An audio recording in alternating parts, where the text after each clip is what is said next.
একটু ঘুম আসলেন আপনি এদিকে আসুন বের হয়ে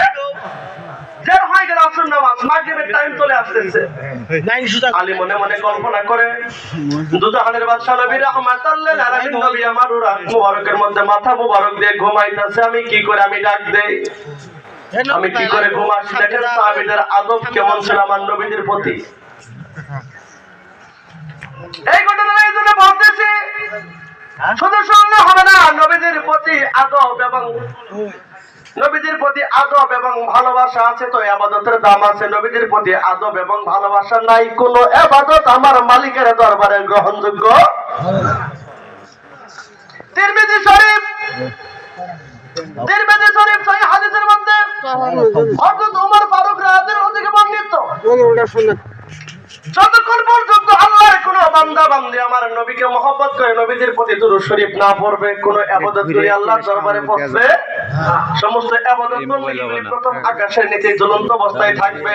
অর্থাৎ ওমর ফারুক রাদিয়াল্লাহু আনহু বলেন যতক্ষণ পর্যন্ত আমার নবীদের প্রতি দুরূদ শরীফ না পড়বে কোন ইবাদত আমার মালিকের দরবারে পৌঁছবে না নবীর ভালোবাসা দরকার আছে কি আছে না আজকে আপনার পীর জালে থেকে গেছে অলরেডি আপনার মার্কেট শুরু হয়ে গেছে আজকে এখানে আপনি কথা বললেন যে এখান থেকে নাও যেতে পারি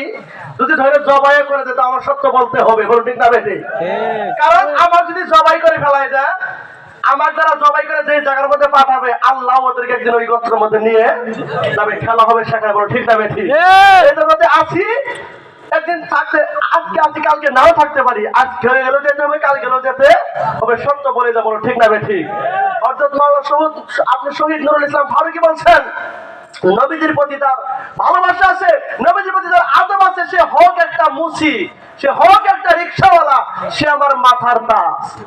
আর নবীজির প্রতি তার ভালোবাসা নাই আদব নাই সে আপনি যত বড় ডিগ্রি সার্টিফিকেট সে যত বড় জজ মিনিস্টার হোক না কেন সে আমার পায়ের তলে স্যান্ডেলের নিচেটা বড় ঠিক না বেঠি বাবা বন্ধু আমার নবীজির হযরত মাওলানা আলী জানুরাত মুবারকের মধ্যে নবীজি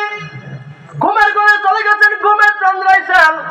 এদিকে আলী মনে মনে চিন্তা করে হায় হায় আসর নামাজ তো জার হয়ে গেল আমি তো পড়তে পারলাম না আমি কি করে আমার নবীকে ডাক দেই বাবারা বন্ধুরা আমার